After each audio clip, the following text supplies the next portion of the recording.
Good evening. I'm John Batchelor. This is The John Batchelor Show. Al-Qaeda. The many faces, the many snake's heads of Al-Qaeda. Greek myth. The Gorgon's head. All those snakes from one brain. What have we been witnessing these last weeks?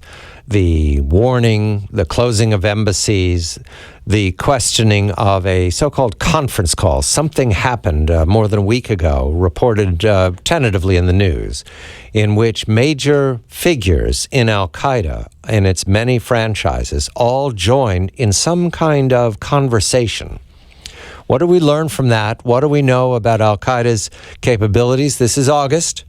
August is a month of Al-Qaeda strikes. You'll recall back into the 20th century, the East African Embassy, and August was when we had warnings in 2001 of a big strike on. It finally came against New York and Washington, 9/11. So it's August, and Al-Qaeda is very much moving around on the table, on the Ummah, the Islamic community. So Joscelyn and Bill Roggio, the Foundation for the Defense of Democracies, are here with me. We're going to get very specific in a moment about Al-Qaeda in Syria, Al-Qaeda in Yemen, Al-Qaeda in along the Levant. But we're going to start with this conference call, this rumor of conference call. Tom, a very good evening to you.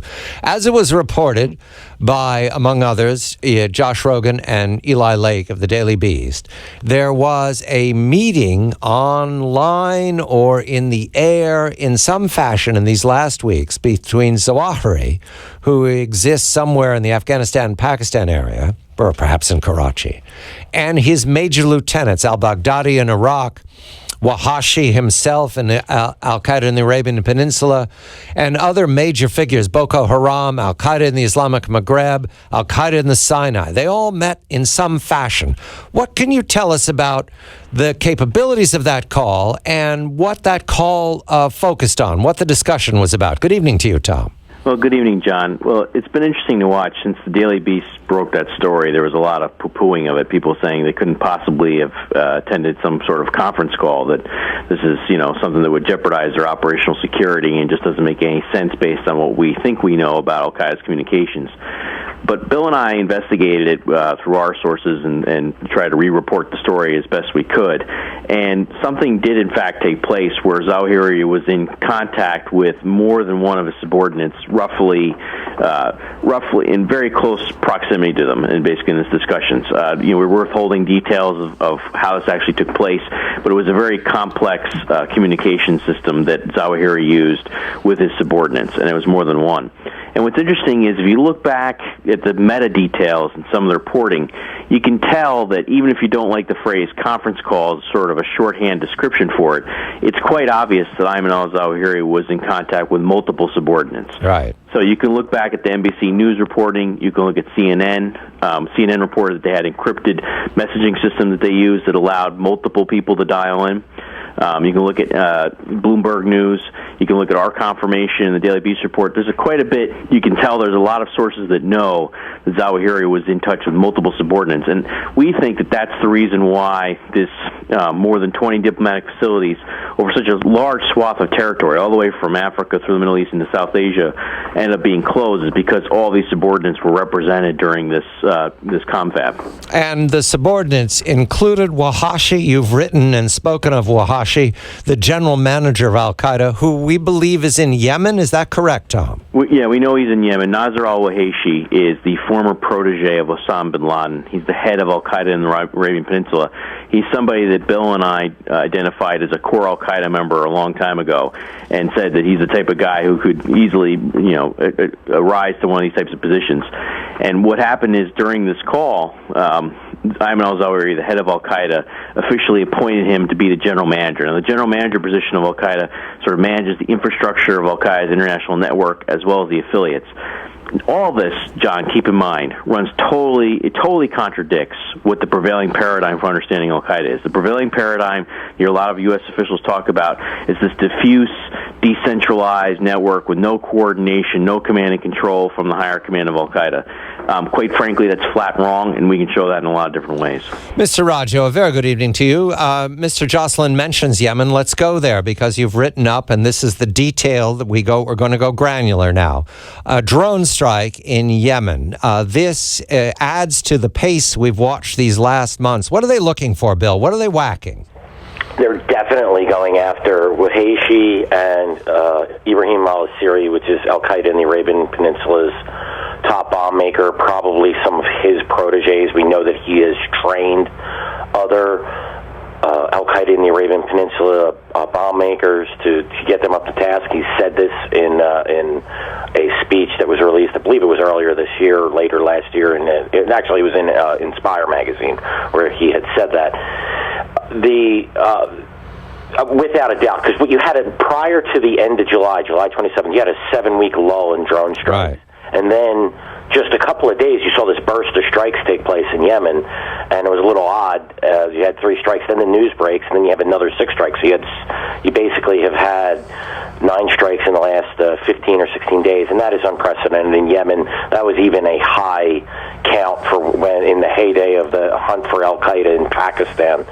So it was very clear, even before the news of this plot broke, that U.S. officials are headhunting for top Al-Qaeda. Southern province of Laj, they targeted a vehicle traveled on a, quote, mountain road late on a Saturday evening. So they believe there was command and control in that vehicle. They wouldn't just be wasting a missile on weapons, Bill. They were going after somebody. Do they think they had a name, or was this what they call a signature strike? Okay, in this particular case, actually, there's a press report in Yemen that is completely unconfirmed that Asiri may have been in that vehicle. However, in the past, we have conducted strikes against vehicles transporting weapons or even tanks that have been seized by Al-Qaeda in the Arabian Peninsula from the Yemeni military or armored vehicles.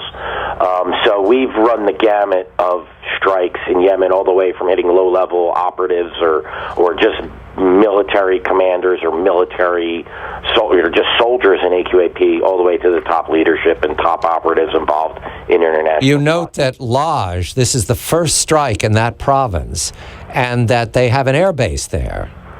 We have an air base there. The Al Anad Air Base in Laj, where they host the Reapers that are used to hunt Al-Qaeda in the Arabian Peninsula. So they're operating very close to the forward-based operators. Let's put it that way, Bill.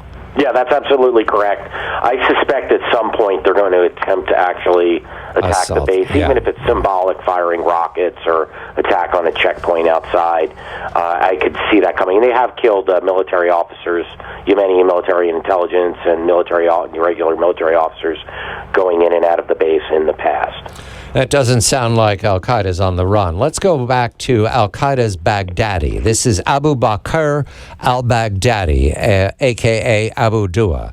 Who is he, Tom, and why is it significant that you believe he's located into Syria?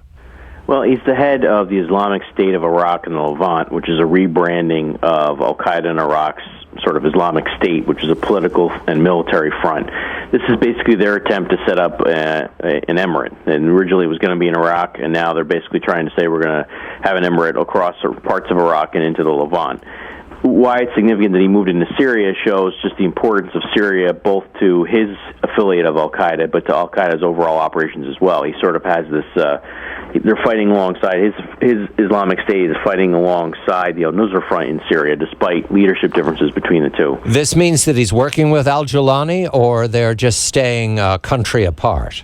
We have numerous reports that both Abu Muhammad al-Jawlani, who leads the al-Nusra Front, his forces are fighting alongside Abu Bakr al-Baghdadi's forces against the Kurds and others inside Syria. And that basically there's a leadership disagreement between the two, because what happened was al-Baghdadi wanted to subsume control of the Nusra Front and say that they totally have to follow his orders, whereas al-Jawlani, who leads the al-Nusra Front, rejected that. And this got kicked up the chain of command to Ayman al-Zawahiri, who attempted to settle the dispute, and it's not really clear where the settlement process is at this point.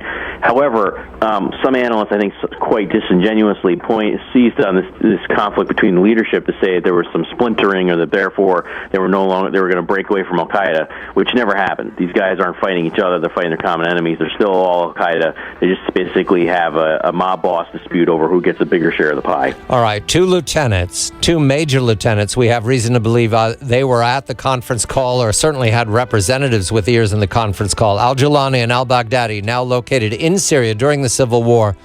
Bill Roggio pointing to a drone strike in Laj, a southern province of Yemen, never struck before by our drones, where there is an airbase that is used to strike against Al Qaeda. In other words, Al Qaeda is coming to us. We're not going to Al Qaeda. We're going to go to an airbase that was struck, this time in Afghanistan, by Al Qaeda, reported by Bill Roggio when we come back. Al Qaeda's not waiting. They're not running.